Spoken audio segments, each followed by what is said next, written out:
고맙습니다. 오늘 우리가 이 자리에 있다는 건 좋은 일에 결합된 자들임에 분명합니다. 화평을 연결된 소식의 말씀으로 전달되어지려면 나 자신이 양편 삶으로 나누어져 있는 그 생각들을 하나로 통일시켜야만 합니다. 통일된 자들을 우리는 새 사람을 입었다 이렇게 표현합니다. 오늘 그런 삶이 좋은 일에 결합되어질 수 있도록 오늘도 우리 모두가 다 머물러 있지 마시고 흘러가는 귀한 시간이 되시기를 바랍니다. 37절로 38절 요한이 세례를 결합하여 선포하여 갈릴리로부터 시작된 말씀을 유대 전체가 거스르게 된 것을 너의 삶은 알고 있도다.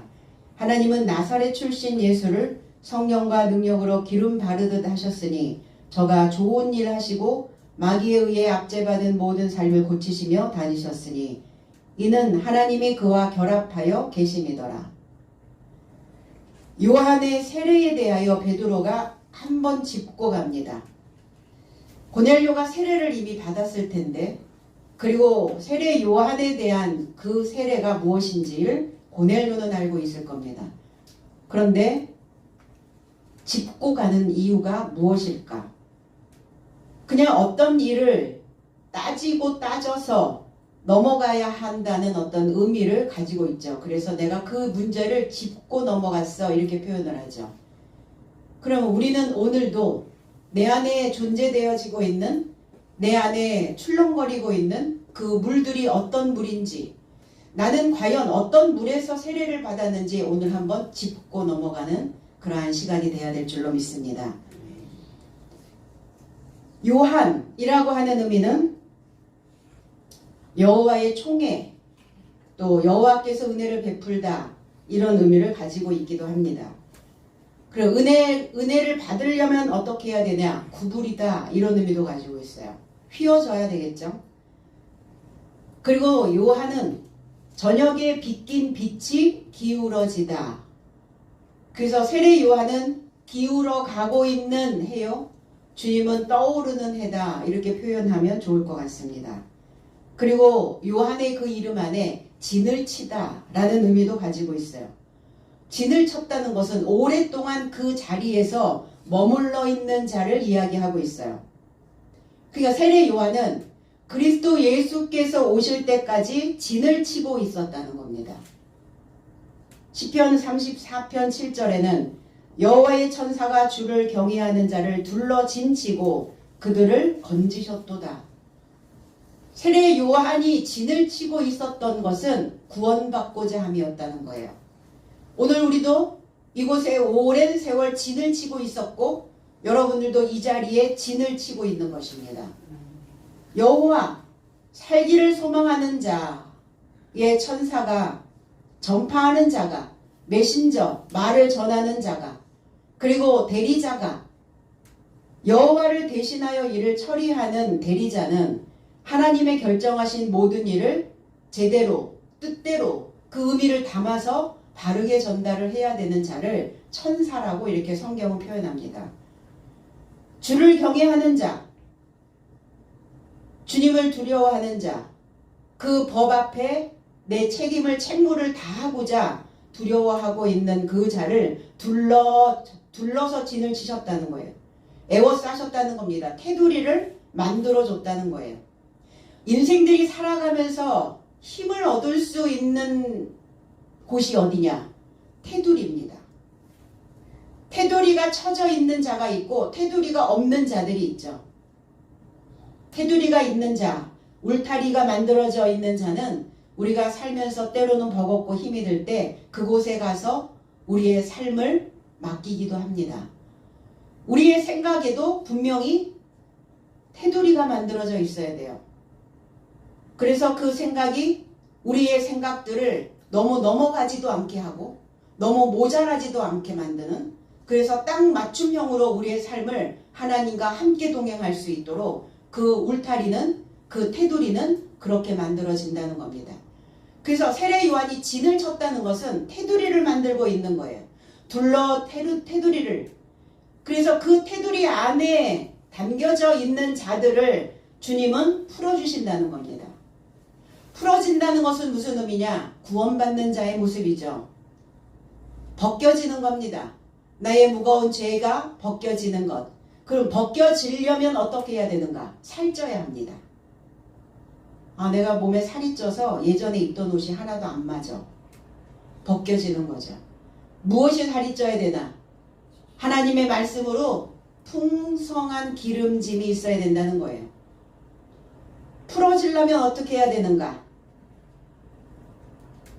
내가 메어져 있었던 생각들을 풀려면 풍성해져야 된다는 거예요. 마태복음 3장 4절에는 이 요한은 낙타털 옷을 입고 허리에 가죽띠를 띠고 음식은 메뚜기와 석청이었더라 그랬어요. 원어 해석은 그래서 요한 그는 낙타털로부터 그의 옷을 가졌고 그의 허리둘레에 가죽띠를 띠고 그의 음식은 메뚜기와 석청이었더라 그랬어요. 세례 요한은 누구냐? 광야 안에서 외치는 음성이었습니다. 너의 삶은 주의 길을 준비하라. 그리고 그의 오솔길을 곱게 행하라 그랬어요. 구불구불한 길. 이게 첩경이다 이렇게 표현을 하는데 오솔길. 구불구불한 포장되지 않은 그 길을 너희들은 곱게 만들어라. 이게 세례 요한의 역할이에요. 그래서 진을 치고 있었던 겁니다. 낙타 털로부터 그랬어요. 낙타 털을 입었다. 낙타 옷을 입었다. 이 단어는 히브리어에서 온 약대라는 까말이라고 하는 단어에서 옵니다. 보답하다, 젖을 때다. 그냥 세례 요한은 젖대기를 원하고 세례 요한은 그리스도께 보답하고자 하는 자였습니다. 그리고 그 털은 무엇인가 거칠고 무엇인가 난폭하고 무엇인가 아주 거침없이 뱉어내는 메시지. 우리가 사람들에게도 좀 그렇지 않나요? 좀 이렇게 거칠은 뭐 폭력성이 있는 난폭성이 아니라 뭔가 그냥 거침없이 가감없이 뱉어내는 자. 뭔가 어떤 것들이 딱 들어오면 그냥 자기의 생각들을 바로바로 직결시켜서 이야기하는 자. 이런 자, 이런 성향을 가지고 있었다는 거예요. 세례 요한은. 그러니까 그런 사람들 앞에서는 우리가 좀 조심하게 되지 않나요? 그렇게 되죠. 물론 유연함, 부드러움도 필요하지만 그 거칠게 뱉어내는, 가감없이 뱉어내는 그 메시지 속에 우리가 그 소리를 들을 수 있다면 우리의 삶에 무엇인가 힘이 만들어질 수 있다라는 거예요. 그러니까 이렇게 거칠게 뱉어낼 수 있다는 것은 그 안에 능력이, 힘이 담겨져 있기 때문에 할 수 있는 일들이겠죠. 그 난폭하고 거친, 그런데 보답하고자 하는 그 마음을 가지고 있는 세례 요한. 그리고 그의 허리에, 허리둘레에 이랬어요. 허리는 어떤 곳이냐? 중심을 잡는 곳이기도 하지만 허리는 출산력을 이야기하고 있습니다. 그래서 남성이 허리가 강해야 된다. 왜 그래요? 출산력을 강조하기 위한 이야기라는 거예요. 출산력을 이야기하고 있어요. 출산하고자 하는 그곳에 띠를 띄었다고요. 가죽띠를 띠고 있었는데 그 가죽은 어떤 가죽이냐? 벗겨내야 되는 소식이라는 거예요. 그러니까 세례 요한의 광야에서의 외침은 그 가죽옷을 입고 있는 자들의 허물을 벗겨내는 거칠고 가감없는 메시지였다는 거예요. 근데 주님도 마찬가지였거든요. 그리스도 예수께서도 세례 요한처럼 그냥 가감없이 더하거나 빼지 않고 있는 그대로의 메시지를 그냥 뱉어내셨다는 거예요. 메뚜기와 석청. 그러니까 세례 요한은 좀 야생적 기질이 있었어요. 야생. 길들여지지 않는. 굉장히 빠른 속도로 뛰는. 무엇인가 어떤 생각이 딱 들어오면 그냥 주저없이 그 행동을 하고야 마는. 이게 메뚜기의 성향이거든요. 메뚜기가 한 자리에 가만히 머물러 있지는 않잖아요. 이리 뛰고 저리 뛰고 그 메뚜기 떼를 보면은 어떤 것이든 다 포식할 수 있는, 식물뿐만이 아니라 동물도 그냥 갈아서 먹어버리는 되게 무서운 떼거든요. 이 메뚜기 떼가. 그러니까 뭐가 증식하다, 야생적이다 이런 의미를 가지고 있습니다. 메뚜기가. 그리고 석청은 접착제예요. 접착제. 꿀을 먹었다. 그 꿀을 먹은 거예요. 접착. 그래요. 그리스도 예수와 접붙여지기 위해서 꿀을 먹고 있었던 세례 요한의 모습. 그래서 모든 예언자의 삶과 율법이 요한 때까지 예언되었다. 그래서 요한은 오리라고 한 엘리야다 이렇게 표현을 하고 있습니다. 세례 요한의 세례, 요한의 세례가 뭐냐? 완전히 덮이는 거죠. 착색되는 겁니다. 적셔지는 거예요. 베드로전서 3장 21절에는 물은 예수 그리스도께서 부활하심으로 말미암아 이제 너희를 구원하는 표니 곧 세례라. 이는 육체의 더러운 것을 제하여 버림이 아니요 하나님을 향한 선한 양심의 간군이라. 원어 해석은 물은 또한 세례를 대표하여 지금 나의 삶을 구원한다.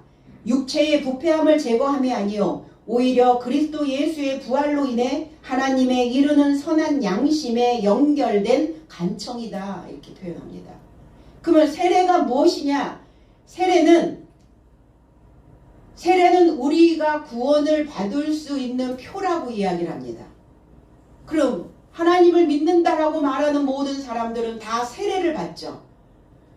세례를 받았다는 것은 그냥 표면적 형식적이 아니라 뼛속까지 스며드는 거예요. 뼛속까지 그 물이 착색되어지는 것을 우리는 세례라고 말합니다. 그럼 어때요? 내 안에서 출렁거리고 있었던 그 물이 아니라 새로운 물로 착색되는 거예요. 물이 바뀌는 겁니다. 세례라는 것은.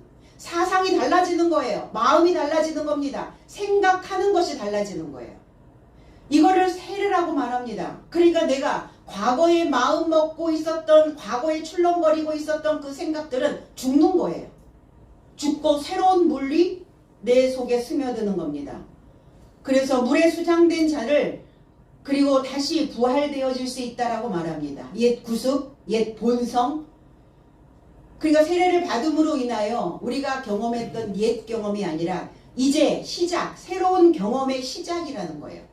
지금부터 새로운 경험의 시작, 새로운 믿음의 시작, 새로운 삶의 시작이 결합되어져서 나타나야 된다는 것을 말하고 있습니다.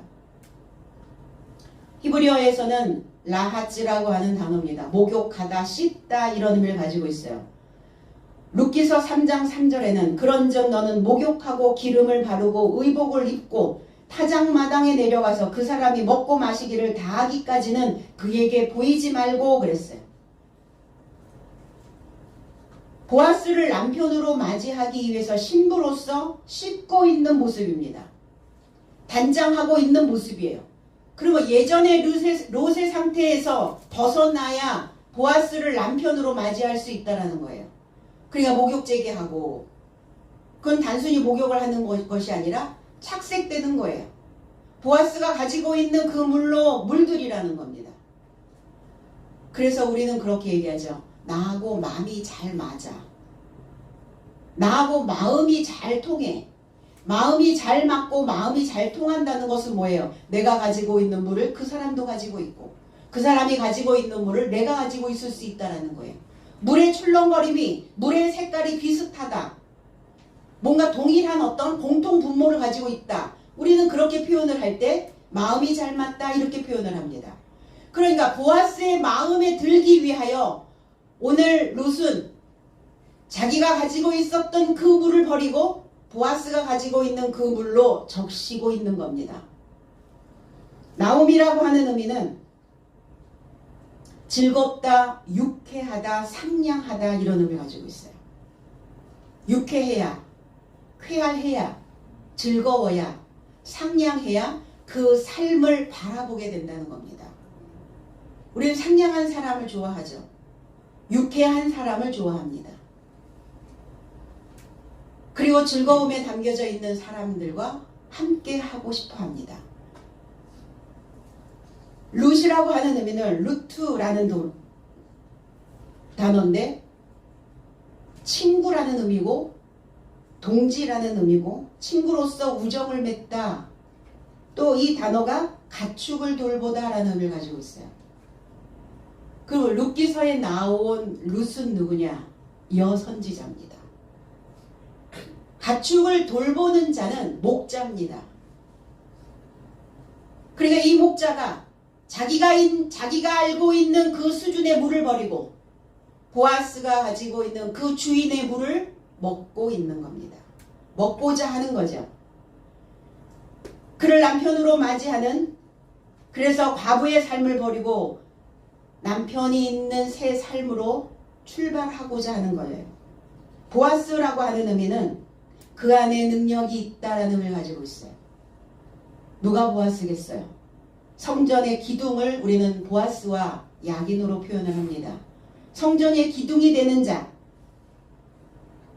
재빠르게 무엇인가를 신속하게 처리해 줄 수 있는 자, 교회 뭐 필요하다, 어떤 사람에게 무엇이 공급되어져야만 한다, 그러면 재빠르게 움직이는 사람이에요. 솔선수범하는 사람입니다. 자청하는 겁니다. 이 자를 성전의 기둥이라 얘기하고 보아스라고 이야기를 합니다. 그에게 기름을 바르고 그랬어요. 우리는 기름 부음을 받다. 그리스도 예수가 기름을 머리서부터 발끝까지 흘러내릴 수 있도록 그냥 부어줘야 되는가? 아니면 기름을 발라줘야 되는가? 기름을 바르다라는 의미입니다. 문대다. 문대, 잘 문대 이러죠. 자, 크림을 이렇게 듬뿍 애들한테 주면서 잘 문대 이러죠. 결결이 피부의 그 세포 하나하나에 다 들어갈 수 있도록 잘 문질러서 발라라 이렇게 표현하는 거죠. 그래서 기름은 속에 다 잘 스며들 수 있도록 그 칸 하나하나를 세심하고 세밀하고 분명하게 기름을 발라주는 겁니다. 의복은 뭐냐? 나를 만들어내는 모양이죠. 나의 수치를 가려주는 덮개이기도 합니다. 그 의복을 입고 그랬어요. 의복을 입고 자기의 수치를 가려줄 수 있는 그 옷을 입은 룻은, 그리고 타작마당에 내려가서 그랬거든요. 나오미가 고르게 하고 나를 고르게 하는, 그래서 알곡과 쭉정이를 갈라내는, 내 생각에서 불필요한 생각들은 버리고 나에게 유익이 되고 나에게 필요로 하는 생각들은 받아들이고, 이게 타작마당이거든요. 우리는 날마다 나의 타작마당에서 이 생각들을 골라내야 된다는 거예요. 그리고 나오미는 룻에게 이렇게 얘기합니다. 그가 누울 때에, 보아스가 누울 때에 너는 알았다가 그 발치 곁에 이불을 덮어라 이렇게 표현했거든요. 그가 어디에 눕는지를 네가 탐색해서, 그가 어디에 들어가는지 네가 관찰해서 너는 그것을 알아내라 이렇게 표현을 합니다. 보아스가 너를 네가 단장하고 네가 세례받은 그 모습을 보이지 말고, 그가 밤에 그 침상에 들어갈 때, 휴식하러 들어갔을 때, 머물러 들어갔을 때 너는 그것을 알아야 된다 이렇게 표현을 합니다. 깨달아야 된다. 그러면 오늘 룻에게 나오미는 무엇을 이야기하고 있는가? 그냥 단순하게 알았어가 아니라 이 알다라고 하는, 밝히 알았다라고 하는, 깨달았다라고 하는 여기에는 힘이 들어가야 돼요. 그래서 우리는 그것을 진압력이라고 이야기합니다. 진압력. 현재 자신이 놓여있는 어떤 상황을 올바르게 인식하는 능력을 진압력이라고 말해요. 의식, 사고력, 판단력, 주의력 이런 것들이 유지되어져야 되는데 그래야 인생을 원활하게 매끄럽게 잘 넘어갈 수 있죠. 근데 그렇지 못하면 이 진압력이 부족한, 진압력이 상실되어진 사람은 주의력 결핍이 되어지고 판단력 부족이 되고 사고력이 결핍되어질 수 있다는 거예요. 그리고 의식이 무의식이 되어져 버리는 거죠. 오늘 나오미는 그 며느리였던 룻에게 진압력을 요구하고 있는 거죠. 세례 요한은 세례를 반포한 후가 아니라 그 세례와 결합되어졌다고요. 후라고 하는 단어가 메타라는 단어입니다. 그래서 그 세례와 연합되어진 그 말씀을 전파했다는 거예요. 케리소라고 하는 단어죠. 반포하다. 로마서 10장 13절로 14절에는 누구든지 주의 이름을 부르는 자는 구원을 받으리라. 그런즉 그들이 믿지 아니하는 이를 어찌 부르리요? 듣지도 못한 이를 어찌 믿으리요? 전파하는 자가 없이 어찌 들으리요? 원어 해석은 왜냐하면 주의 이름을 직접 초청하는 자는 모두 구원받을 것이다. 그런즉 저 삶이 주에 이르고자 믿지 않았는데 어떻게 직접 초청하겠는가? 저 삶이 그에게서 듣지도 않았는데 어찌 믿겠는가? 선포하는 이도 없이 어찌 듣겠는가? 선포하는 자, 반포하는 자, 전달하는 자, 그 자가 전달해주는 그 소리를 들어야 그는 그 소리를 듣고 주의 이름을 직접 초청한다는 거예요.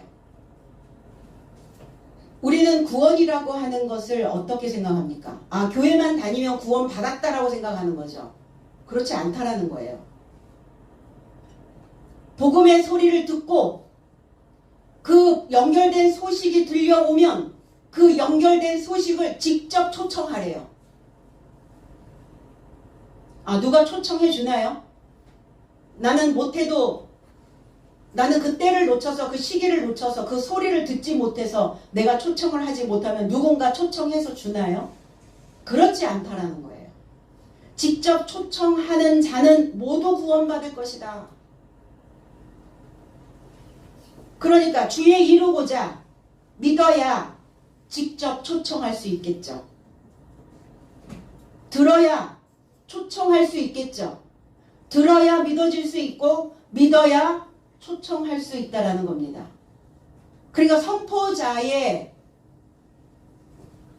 전파하는 메시지가 얼마나 중요한가에 대한 것을 말씀하고 있는 거예요. 선포하는 자가, 전파하는 자가 뭘 전파하느냐, 어떤 소리를 내느냐, 그 소리를 초청해야 되는데 그 소리를 초청하지 못하면 구원은 없다예요. 그러니까 선포하는 자가 바르게 선포하여야 듣고 들어야 믿고 믿어야 직접 초청해서 구원을 받게 된다. 그래서 결합되어져야 된다는 거예요. 선포자의 소리와 결합, 선포한 후에가 아니라 결합, 연합. 그 소리가 어디까지? 갈릴리로부터 유대에까지. 그런데 갈릴리로부터 유대까지 전파하였는데 거스리는 자들이 있었다고요. 반대자들이 있었다는 겁니다. 갈릴리는 무엇입니까? 흘러내려오다, 위탁하다, 구르다. 우리는 굴러가고 있어요. 하나님께 우리를 위탁하고자 굴러가는 인생들입니다. 굴러가면서 뭘 원하는 거죠? 기회를 원하는 거예요. 어떤 기회를 호시탐탐 노리죠? 구원의 기회를. 그래서 이게 갈릴리로부터 유대. 유대는 무엇이냐? 실존의 출현을 소망하다. 쏘다. 귀명하다. 귀한 이름을 갖는 거예요. 내 삶에 실존의 출현을 소망하며 가고 있다가 실존이 내 삶에 출현되어지면 그렇게 되어지면 우리는 귀한 이름을 저와 여러분들의 삶에 두게 되는 거예요. 귀한 이름이 누굽니까? 나를 건져내 주시는 그리스도 예수. 에베소서 6장 17절에 구원의 투구와 성령의 검 곧 하나님의 말씀을 가지라 그랬어요. 언어 해석은 그리고 구원의 투구와 성령의 검을 맞이하라. 이것이 하나님의 해석된 말씀이다. 구원을 받고 그 구원의 메시지가 머리에 쓰여지고 머리에 쓴 그 투구가 우리의 삶에서 검이 되어져서 예리한 양날의 검이 되어져서 우리의 머릿속에 잘못된 생각들이 있으면 그거를 도려내고 잘라내고 쪼개내는, 그거는 무엇이 가능한가? 어떠한 칼이 들어와야 되는가? 해석된 말씀이어야 된다는 거예요. 성령의 검 곧 하나님의 흐레마의 말씀을 가지라.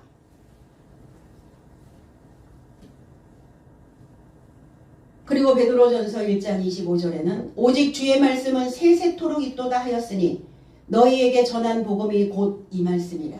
복음이 뭐냐?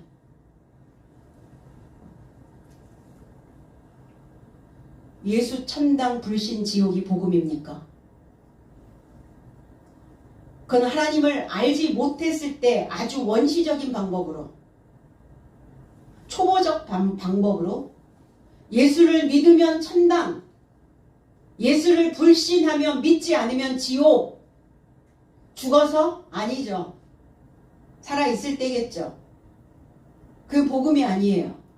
복음은 에판겔리아, 에피라고 하는 단어와 앙겔로스라고 하는 단어, 에피, 연결되다, 앙겔로스, 소식, 기쁜 소식, 좋은 소식, 좋은 일, 좋은 소식에 연결되어진 것, 이거를 복음이라고 이야기합니다. 원어 해석은 그러나 주의 해석은 내세에 이르고자 머물고 계신다. 그 해석은 이것이니 너의 삶에게 좋은 소식을 전하게 된 것이다. 그러니까 복음이 뭐냐? 해석된 말씀만이 복음이라는 거예요. 성경은 그렇게 기록해 놓았어요. 너희에게 전한 좋은 소식이 바로 해석된 말씀이다. 그러니까 구원의 투구, 성령의 검, 해석된 말씀이다. 그게. 그러니까 세례 요한의 외침은 복음이었어요. 로고스가 아닙니다. 복음이었어요. 해석된 말씀이었어요. 그러나 그 말씀을 종교인들은 반대하였다고요. 오늘날도 이 말씀으로 저와 여러분들이, 이 복음으로 저와 여러분들이 세례 받지 못한다면 우리에게는 부활이 없는 거죠. 우리에게는 구원이 있을 수 없습니다. 그럼 반대편에 있다라는 것은 어떤 자냐? 종교인이에요. 종교. 왜 종교인이 되었나? 말씀이 내가 되지 못하는 거예요. 살아있는 생명책이 내가 못 되고 있는 거예요. 내 자신이 안 되고 있는 거예요. 귀로만 듣는 거예요. 머리로만 듣는 겁니다. 온 세포로, 온 몸으로, 온 마음을 다하여, 우리 그렇게 표현하죠. 온 마음을 다하여 그 말씀이 나에게 들어올 수 있도록, 적용되어질 수 있도록, 적용되지 않고 있다면 나는 부활은 없다는 거예요. 그 자가 누구냐? 반대자라는 거예요. 반대자가 돼서 그리스도를 십자가에 못 박는 자가 되어질 수 있다. 세례 요한이 전파한 그 흐레마의 말씀. 그래서 나사렛 예수라는 명칭을 항상 앞에다 둡니다. 지역의 이름뿐만이 아니라 나사렛이라고 하는 그 지역 이름이기도 하지만 나사렛, 나자레드, 이 단어가 히브리어로 나지르라는 단어를 만들죠. 나지르, 구별하다, 하나님께 바쳐진, 전지하지 않는, 머리를 깎지 않는, 봉헌된, 헌신된, 이런 의미를 가지고 있어요. 그리스도 예수뿐만이 아니라 하나님을 믿고 있는 모든 성도들이 다 나시린입니다. 구별되었다는 거예요. 그 뭘 구별해야 된단 말입니까? 우리에게 어떤 상황, 우리에게 주어진 어떤 문제가 발생되지 않으면 우리는 구별되지 않습니다.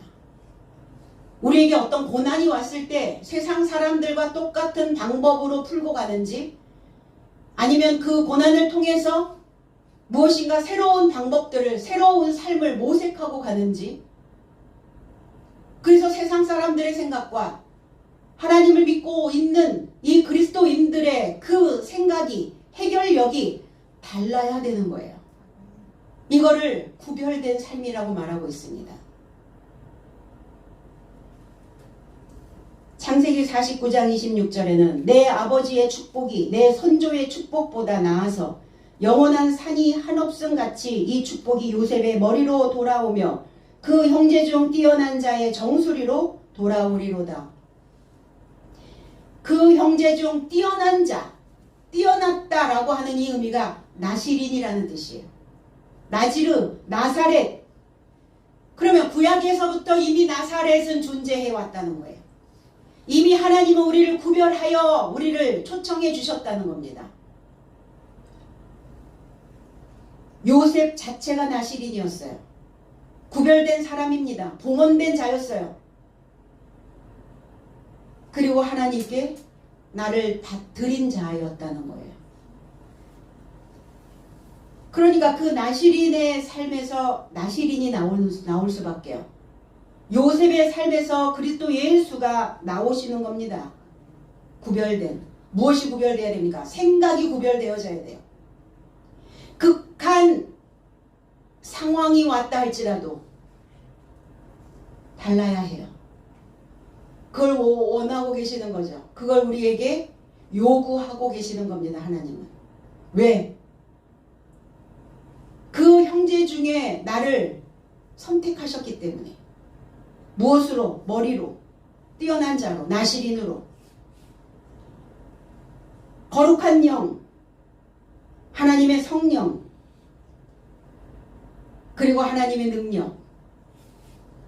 그 능력을 기름 발라주셨다고요. 나사렛 예수에게 성령과 능력을 기름 붓듯 부어주신 게 아니라 기름 바르듯, 그 끊임없는 접촉이죠. 접촉. 그 기름을 바르려면 어떻게 돼요? 접촉해야죠. 뜸은 만나면 발라집니까? 잘? 매일 우리가 이 연결된 소식과 매일 접촉이 일어나야, 그래야 기름이 잘 매끄럽게 발라질 수 있어요. 그래야 미끄러져 내려갈 수 있죠. 미끄러져 출산할 수 있죠. 어머니의 양수에는 기름이 있습니다. 아이를 출산할 때 양수가 터지고 엄마의 자궁은 기름지게 됩니다. 그래서 아이를 출산할 때 그 기름진 자궁은 아이를 매끄럽게 출산을 할 수가 있어요.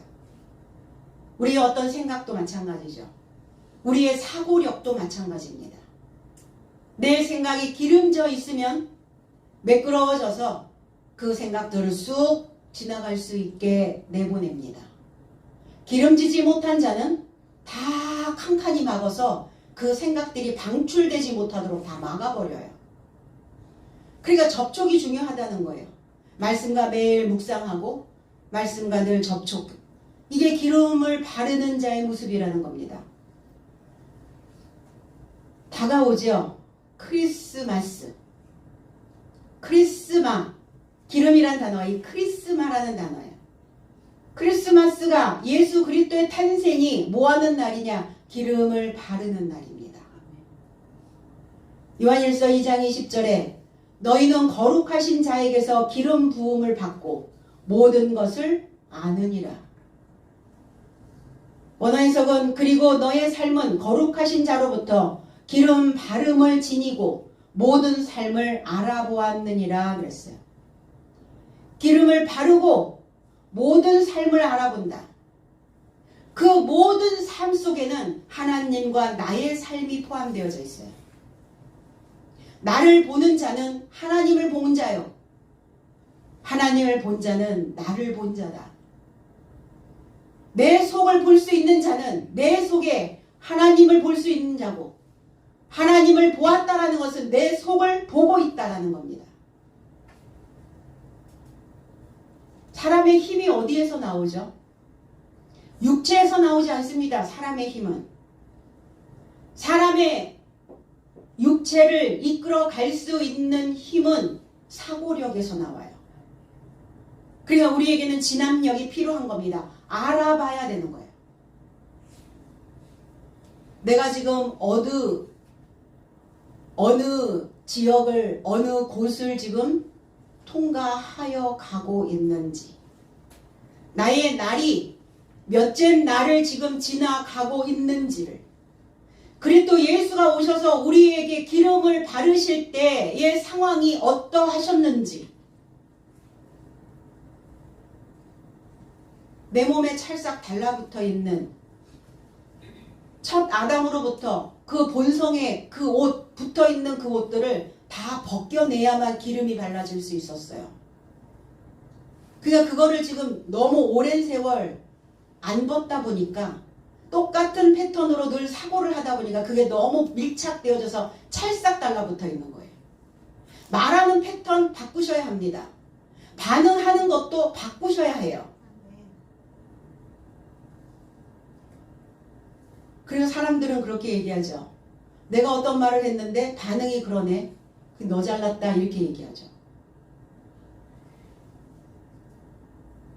그것을 생각할 수 있어야 된다는 거예요. 나의 반응은 어떤가? 나의 언어력은 어떤가? 사고력은 어떤가? 의식화시키는 거예요. 분별력을 만들어서 나를 깨우치게 하는 그 학자의 혀를 갖는 겁니다. 그러면 학자의 혀가 됐다는 것은, 학자의 혀는 기름 바른 자의 모습입니다.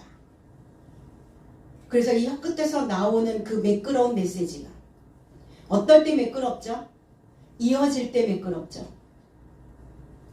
토막나면 어때요? 무슨 소리인지 알아들을 수가 없는 거예요. 머리에 복음에 해석된 진리가 들어가면 우리의 혀에 기름이 발라져서 매끄러운 말씀으로 그 성도들의 머리에 새로운 말씀들을 새겨 놓게 됩니다. 그래서 옷도 기름이 한번 뚝 떨어지잖아요. 잘 얼룩이 안 지워져요. 아무리 강한 표백제로 문질러도 기름방울이 기름진 그 옷들은 잘 안 빨립니다. 그 우리의 생각이 그리스도 예수의 하나님이 주시는 그 메시지로 우리가 기름 발랐다면, 우리의 실생활에서 일어나고 있는, 일상생활에서 내가 경험하고 있는 이 경험들이 새로운 기름으로 바뀌어져야 된다는 거예요. 그래서 기름이 발라지지 않은 자들은 어떤 자냐? 하나님을 알아보지 못하는 생각이 된다는 거예요.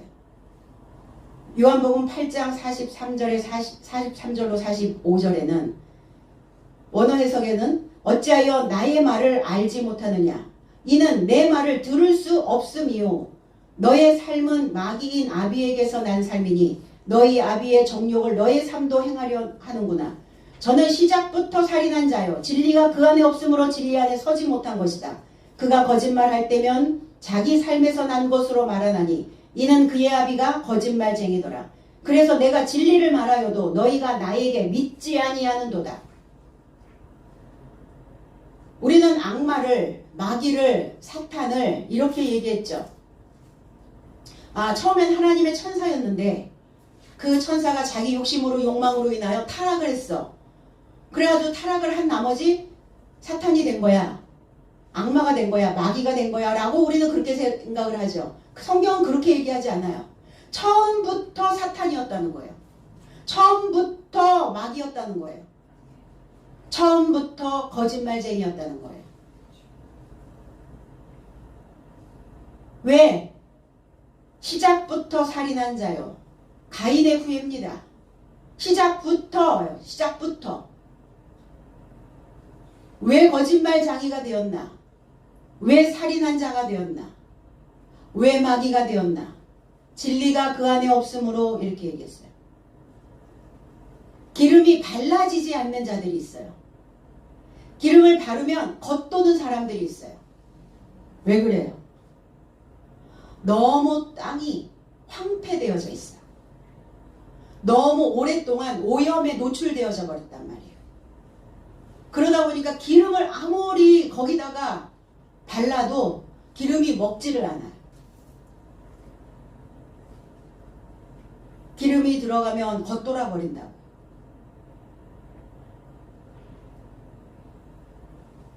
성경을 자기 마음대로, 자기의 생각대로 그렇게 막 조합을 하는 거죠. 그래서 기름 발음이 되지 않은 자들이 말씀을 자의적으로 해석하는 자들이라는 겁니다.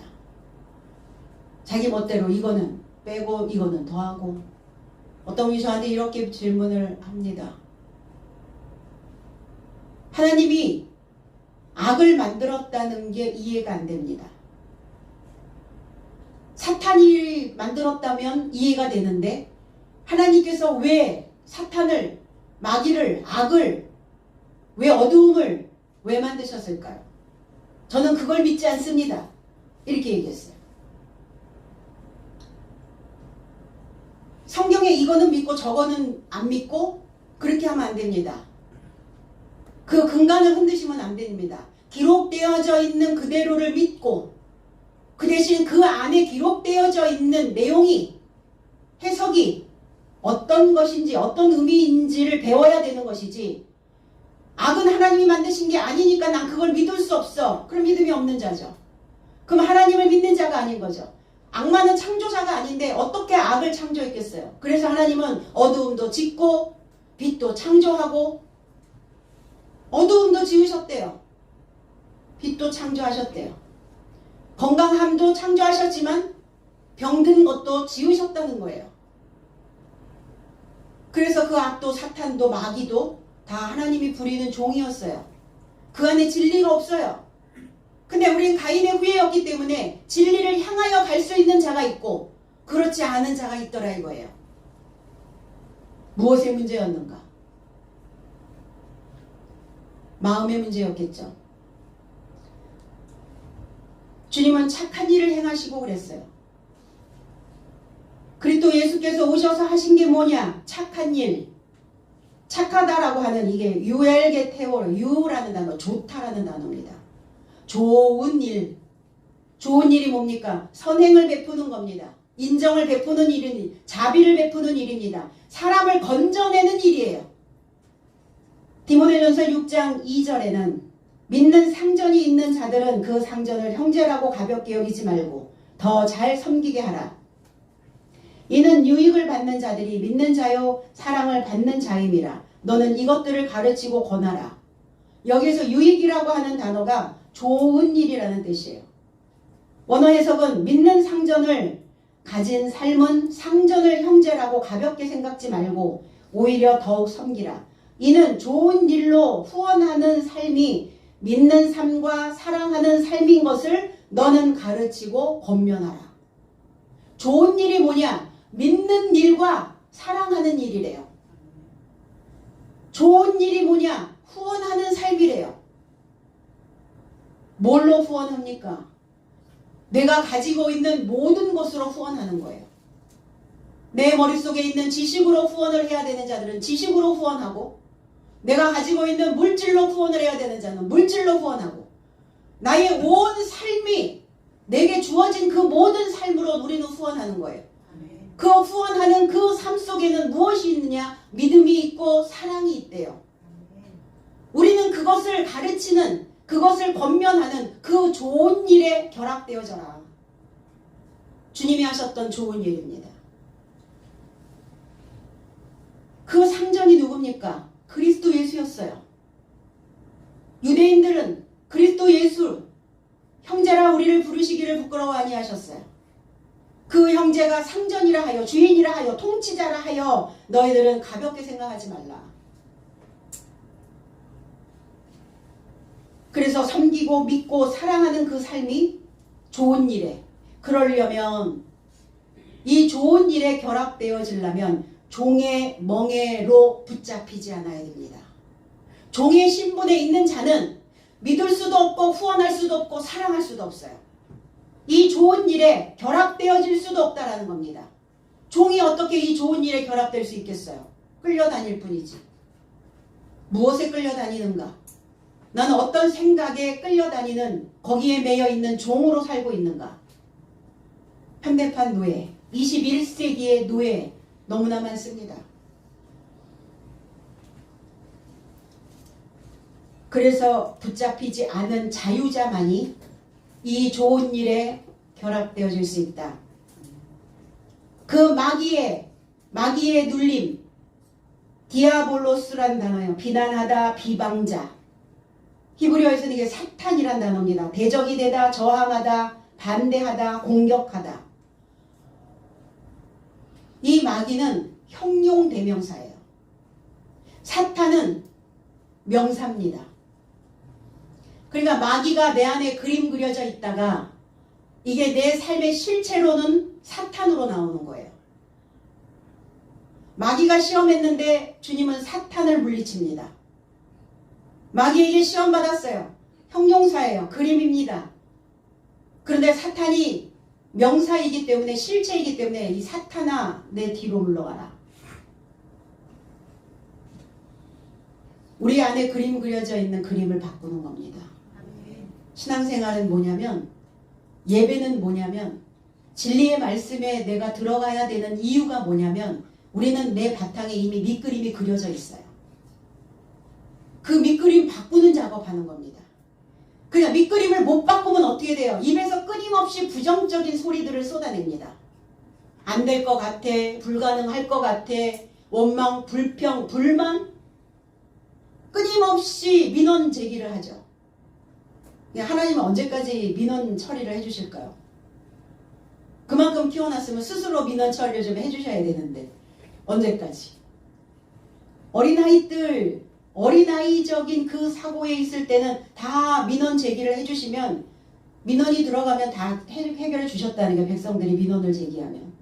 근데 우리가 장성한 자가 되어서는 각자가 해야 된다. 무엇을 통해서? 기름 바름을 통해서. 그 지혜를 통해서, 분별력을 통해서, 진압력을 통해서. 시편 38편 20절에는 또 악으로 선을 대신하는 자들이 내가 선을 따르는 것 때문에 나를 대적하나이다 그랬어요. 다윗의 기도입니다. 나를 넘어지게 하고 나의 근심이 항상 내 앞에 있게 하는 이 사탄적이고 마귀적이라는 거죠. 진행할 수 없도록 만드는, 믿음으로 내가 나아갈 수 없도록 만들어버리는, 이게 마귀의 전략이고 사탄의 공략입니다. 그러나 다윗은 하나님께 늘 이런 그 간절하고 처절하고 가슴 저미는 기도를 합니다. 여호와여 나를 버리지 마소서. 여호와여 나의 하나님이여 나를 멀리하지 마옵소서. 순간순간 올라오는 이 원수의 생각들을, 이 사탄의 생각들을, 이 마귀의 생각들을, 나를 대적하는 이 생각들을, 좋은 생각을 대적하는 거예요. 건강한 생각들을 반대하는 거예요. 속히 나를 도우소서. 나의 주 구원이시여. 얼마나 간절하겠어요. 그 생각이 날마다 그 생각이, 두 생각이 내 마음에서 항상 나를 대적하고 있다라는 그 마음의 다윗이, 그래서 마귀에게 지배권을 뺏기지 않도록 간청하고 그 믿음에 하나님의 사랑이 결합되어져서 내가 소성할 수 있도록 우리는 기도하는 겁니다. 내 안에 그림 그려져 있는 그 그림에 그 마귀에게, 그 사탄에게 나를 대적하고 있는, 나를 반대하고 있는 좋은 일에 결합되고자 하는 그 생각을 반대하는 거예요.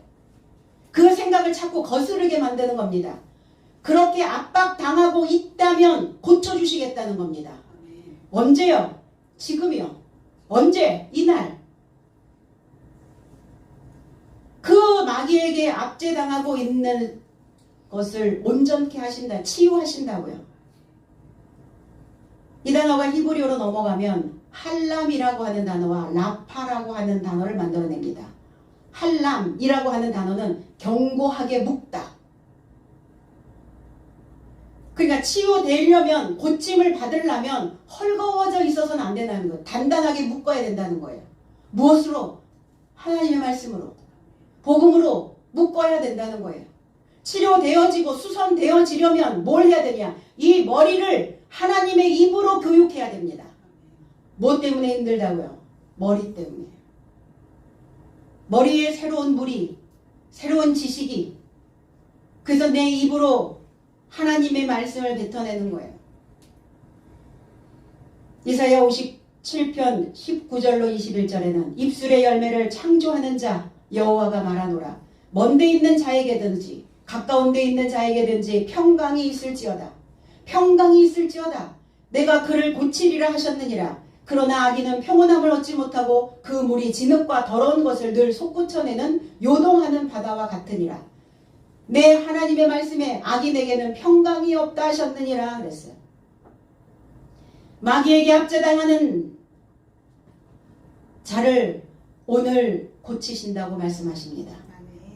영적 하나님이신 이 말씀과 결합되어져서 오늘 그 믿음이 더욱더 견고해지고 오늘 하나님을 향한 그 사랑이 만들어지고 그리고 내가 오늘 치유되어지고 고쳐지고 나을 수 있다라는 그 믿음 안에서 오늘 바르게 세워지는 그리고 이 좋은 일에 우리 모두가 다 연합군이 되어지는 이 날이 되시기를 나사렛 예수 그리스도의 이름 안에서 축복드립니다. 기도하겠습니다.